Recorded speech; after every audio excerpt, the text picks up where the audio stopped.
X-Men. Get it!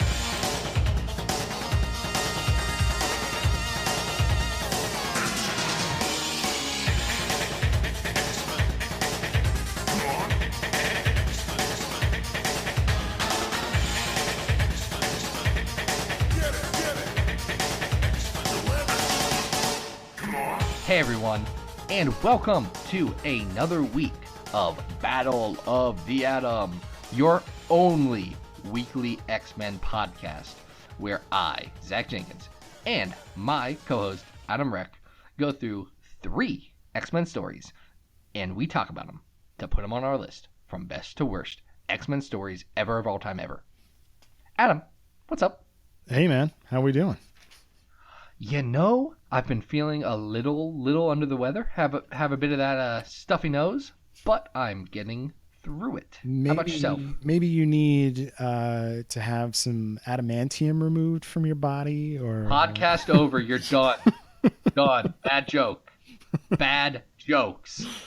I do not have adamantium poisoning because I'm not a berserker man with claw arms.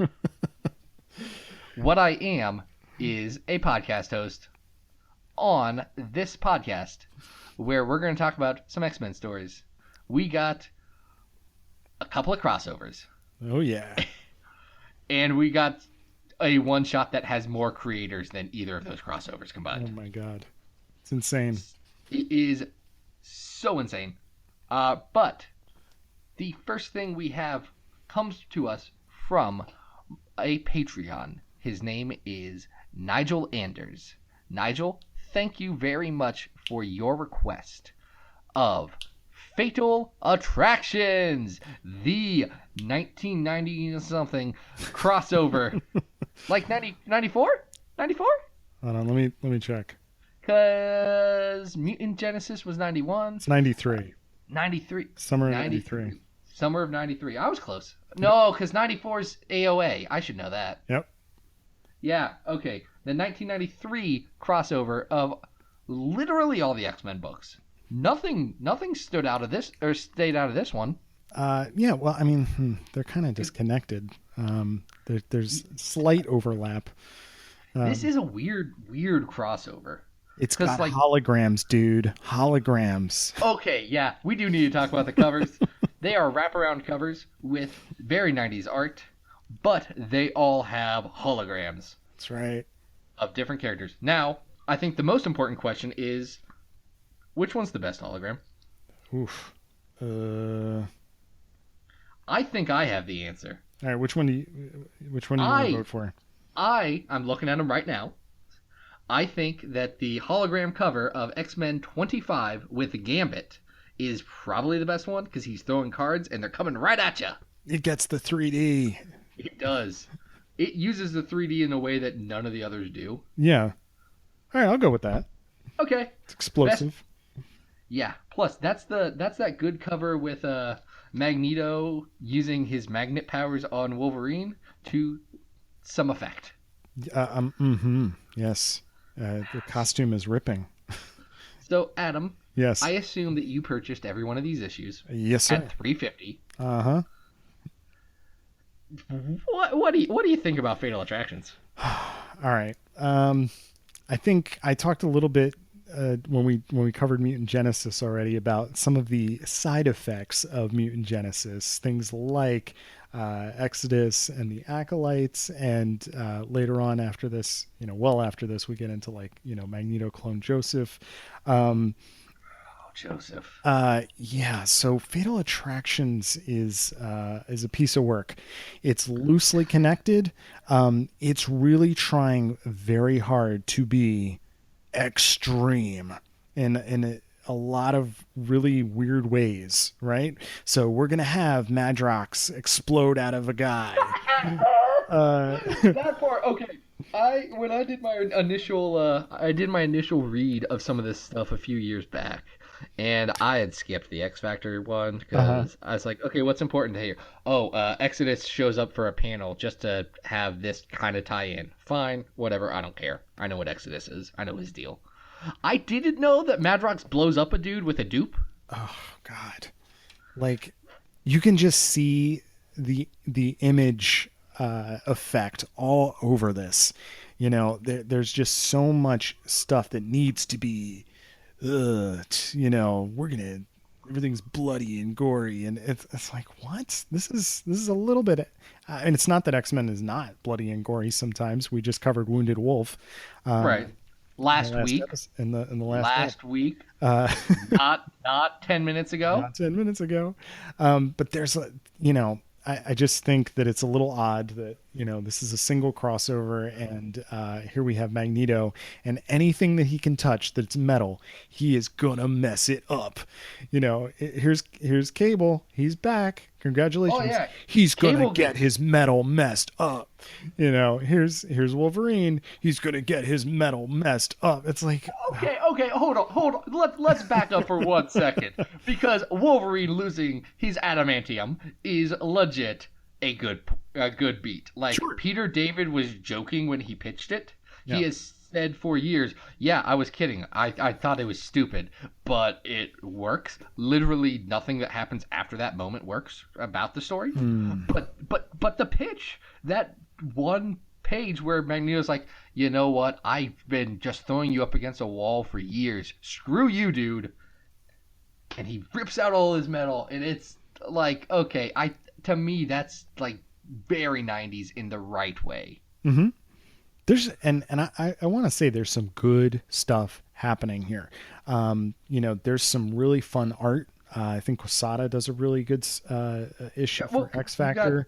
You got Joe Quesada. Yeah, Capullo. Greg Capullo is on this. Who his X-Force run is my favorite. I love the work that he did there. The Jam issue of Uncanny 304, which has John Romita Jr., Jay Lee, Paul Smith jumps on for a little bit. Andy Kubert on X-Men 25, and his brother. His brother jumps on Wolverine 25. I'm not sure who the artist is on the Excalibur one, but Ken Lashley. Oh, is that okay? I keep forgetting Ken Lashley's been drawing comics for a while. Hey, cool. Because he's currently drawing Gold, and you can see his style start here. He's very much house style in Excalibur, but Yes. and he develops his own kind of electric style that he's doing right now, which I dig. I dig that a lot, but that's not this book. Yeah, this whole thing just feels a little bogged down. I'll go to bat for. I'm sure we'll cover Executioner's Song at some point. But this really feels like a sales grab, especially with the hologram covers, the longer issues. It's very vaguely connected from one thing to the next, and really the only thing that a lot of it has in common is some acolytes show up or Exodus shows up, and the core of it has some interesting stuff happening to it. The actual stuff with Magneto, that's the sequel to Mutant Genesis, but beyond that, it's an interesting sort of I don't know what the right word to call it is. Mistake. I don't know if I'd go that far. It just, it's grasping. It's grasping a lot. And it's 6 issues. This is a 6-issue crossover. Yeah. And do you know what you need? You need 3 pages from X-Force. You need X-Men and Uncanny X-Men. And then you might need like the letter that Wolverine writes Jubilee when he leaves. Yeah, I think that's it. Yeah, I mean, for continuity's sake, that you're pretty much covered there. If you've been following X Factor, there's an interesting subplot that gets revealed as part of the issue. Wide Awake. Yeah, but that only impacts X Factor. Right. So if you've been reading that, it's still good. I just think as a crossover, I'm not really sold on how this works. There are individual things here that I would like to go back and look at. Am I really pacing to jump back in? No, it's got great moments, and those moments are great if they live on with someone being like, "Oh, you remember this really cool page from X-Men? Man, X-Men in the 90s was cool." Yeah. I mean, that's what they're going for. So, if that's the level you're at, then that's where we're going to go. All right. Now, what level do you think this goes on our list? Uh, Let me throw one out here. Yeah, go for it. Better or worse than the first Juggernaut story? I think that's where I was looking in the list. This is not, for my money, better than Battle of the Atom. I think that's fair. I would rather revisit that than the other. Um, Would I do you- think it's better than the Silver Age story, if only because it has some character beats in it that are consequential, that have impact on continuity. There's some great art here. I think if the Silver Age story was a true Jack Kirby, not just Jack Kirby doing what looks like pretty minimal layout works, and frankly the layouts aren't all that much to talk about in that Juggernaut story, I think we'd be talking a little differently. Sure. But I think having that as the number 11 spot on our list between Battle of the Atom and the first Juggernaut story in X-Men 12 and 13 is a good place for it. Perfect. Yeah, I think Perfect. that makes a lot of sense. And I'm very glad that we're going to move on to something that doesn't involve bone claws. He's got bone claws. Oh yeah, okay. That's just always been a thing since I've been into X-Men. Like, I keep forgetting that was a big deal. Well, That he had real claws and they weren't implanted by Weapon X. I keep forgetting that part. it's weird. It's so weird. I think it works better in retrospect, but I can see that being weird. Yeah, bone claws. Sorry, it's fun to say. Bone Claw. It'd be a good metal band name. Yeah, I'd do that. Yeah, maybe. Bone Claws. I don't know. All right, those don't even sound like words anymore. It's just a single word. Bone claws. Bone Claws. It's next to your elbow. Depending on the artist and how big they want to make them. Yeah. But the next story on our list is X-Men Messiah Complex. This is the massive X-Men crossover that kicked off a lot of stuff. Yeah. Many stories from 2008. Absolutely. This is written by Ed Brubaker, Peter David, who was writing X Factor again, Craig Kyle and Chris Yost, and Mike Carey, with art, pencils by Mark Silvestri, Billy Tan, Scott Eaton, Umberto Ramos, and Chris Bachalo. This is the story where Hope, the mutant messiah, is born, and then the Reavers and the Purifiers and the X-Men and Cable all try and capture her. Everyone's looking for a baby. Yeah. And it's a good time. I was so pleasantly surprised with this. Had you seriously not read this? I have read pieces of this, and specifically remember being like very iffy about the beginning of this story, just kind of being like, well, all right, Where they murder a whole town.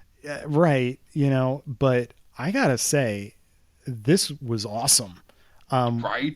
Especially since we just talked about a crossover that was pretty big, that does not particularly feel cohesive or work.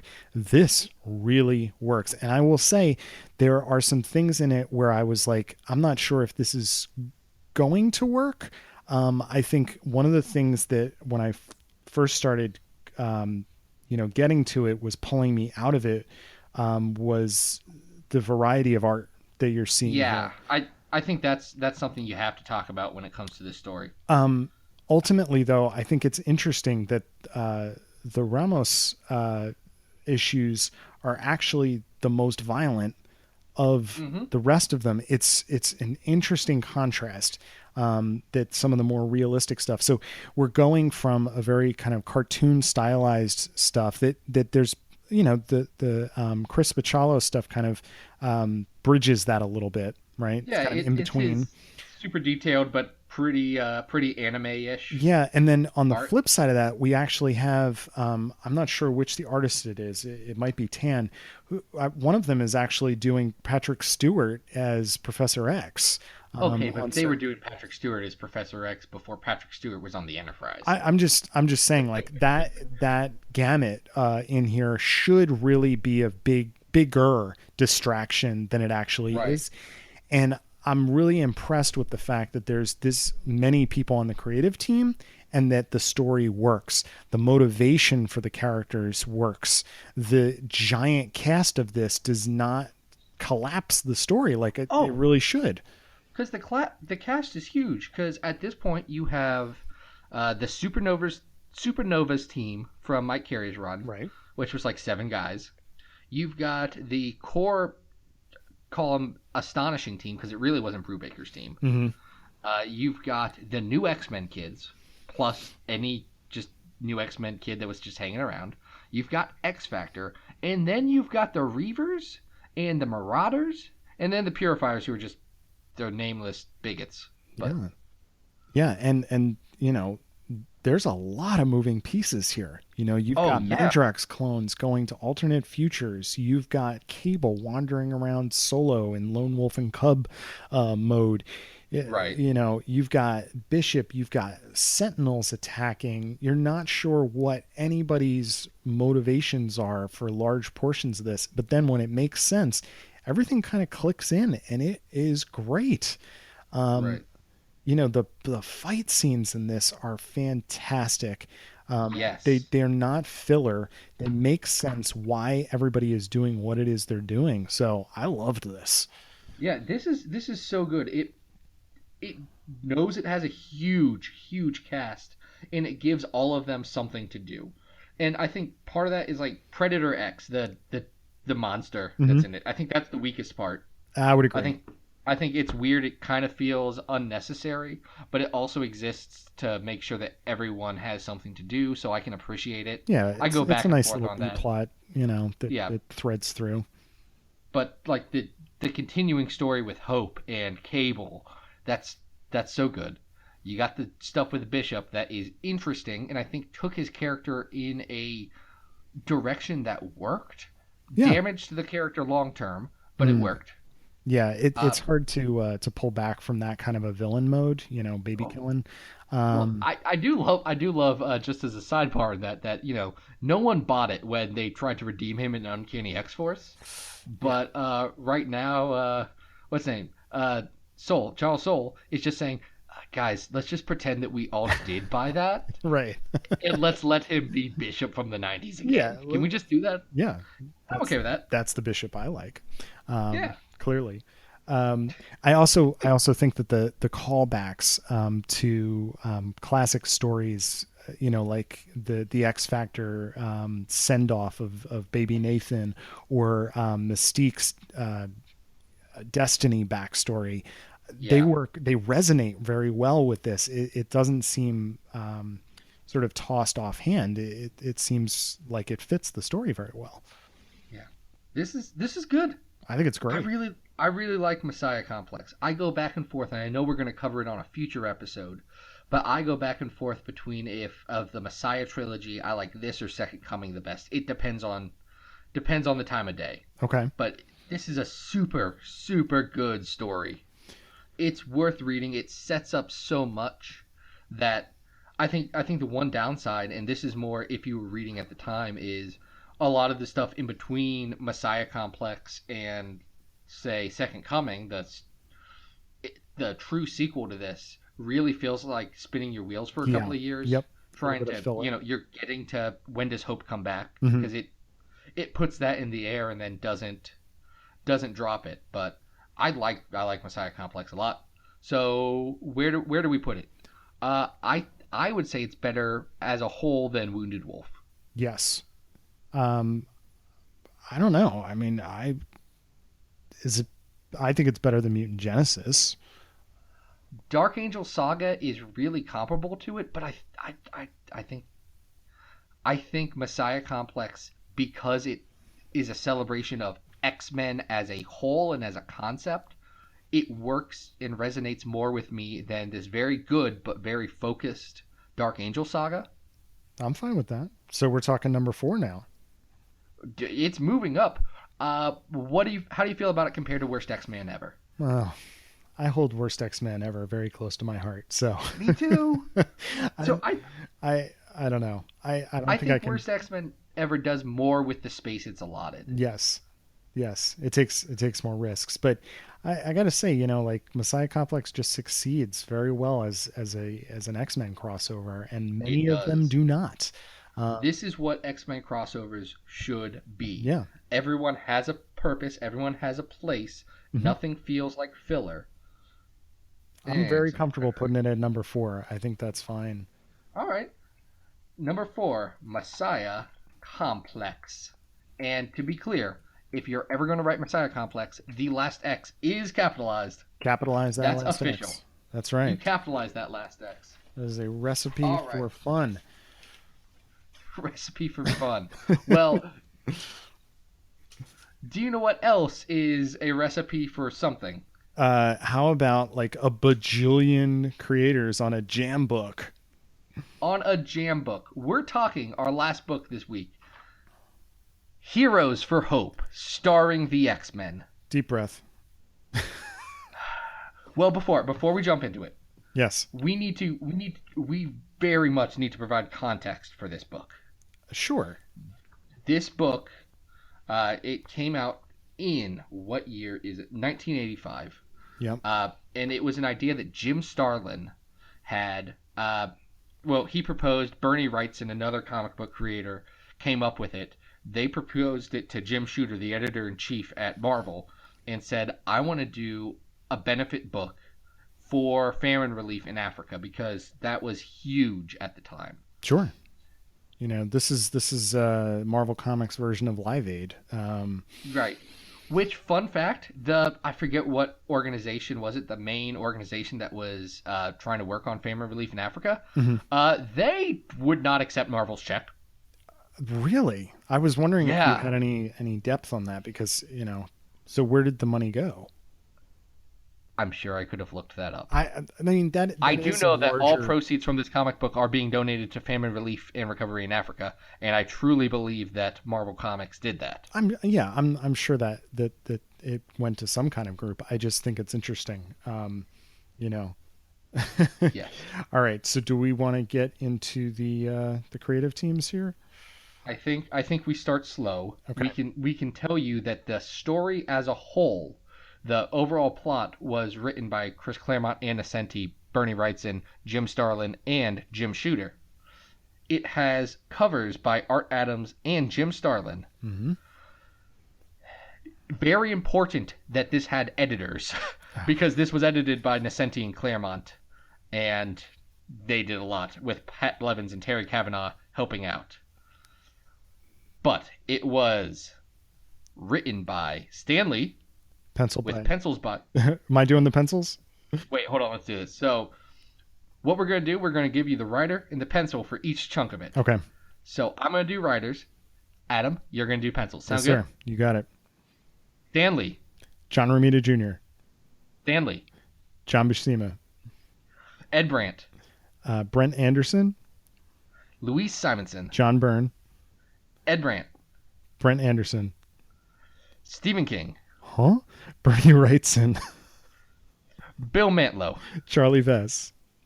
Ed Brandt. Brent Anderson. Alan Moore. Wait, what? Richard Corbin. And Nocenti. Mike Kaluta. Harlan Ellison. Frank Miller. Chris Claremont. Brian Bollins. Joe Duffy. John Bolton. Mike Barron. Steve Rude. Denny O'Neil. Britt Blevins. George R.R. Martin. Say what? Herb Trimp. Bruce Jones. Ray Morrow. Steve Englehart. Paul Galassi. Jim Shooter. Alan Weiss. Mike Greel. Jackson Geiss. Archie Goodwin.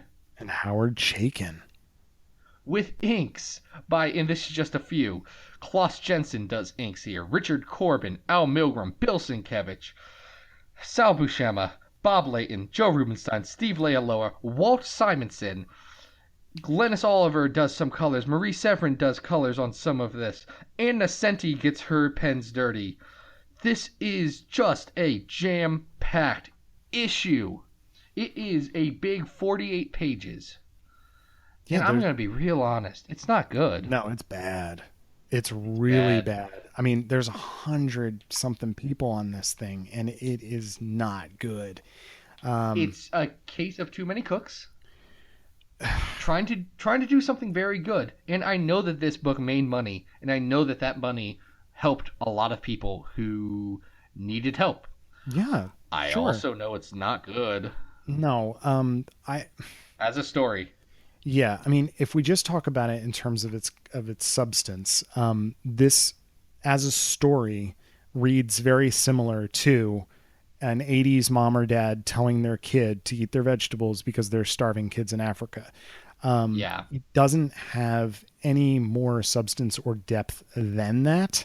And that's unfortunate because this crisis, it's a very complicated issue that really could have been a very interesting X-Men story.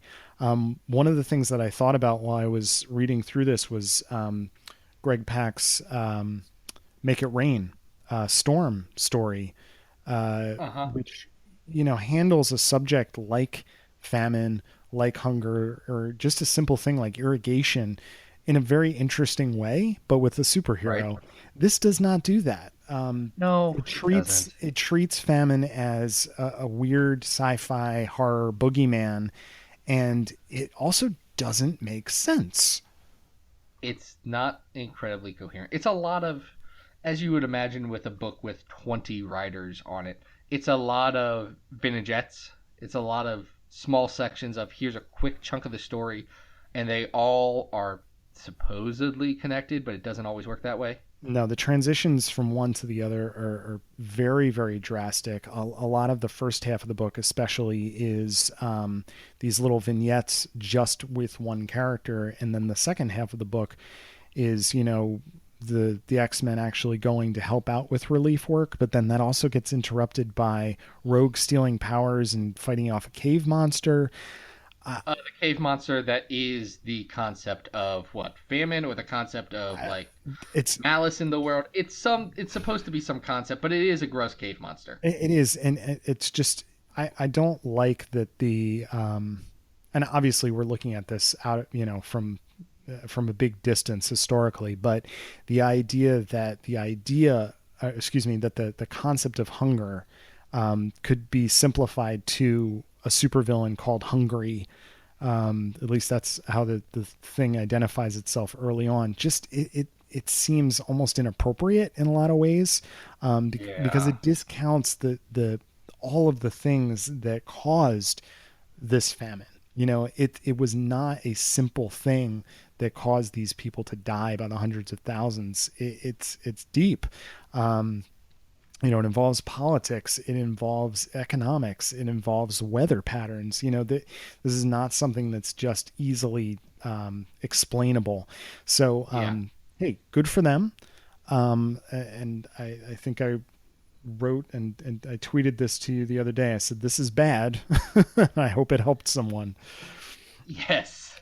That's the big thing. Now I don't know if you did this when you were going through this, but did you have a section that was you thought was the standout that was the best?